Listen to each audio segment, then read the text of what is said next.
গভর্নমেন্টের উচিত অতি দ্রুত, যেহেতু আমরা সংবিধান বিলুপ্ত করিনি, প্রেসিডেন্সিয়াল সিস্টেম চালু করিনি, কাজেই দ্রুত সংবিধান সংস্কার করতে হবে।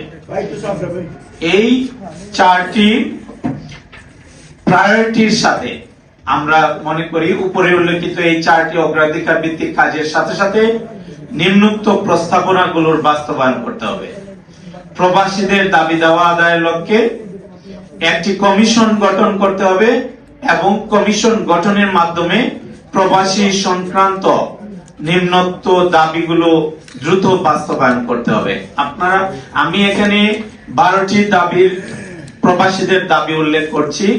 আপনারা জানেন গতকালকে ডক্টর আসিফ নজরুল স্যার প্রবাসীদের জন্য কিছু কাজ সরকার ইতিমধ্যে প্রবাসী কল্যাণ মন্ত্রণালয় শুরু করেছে এবং আসিফ নজরুল স্যার ঘোষণা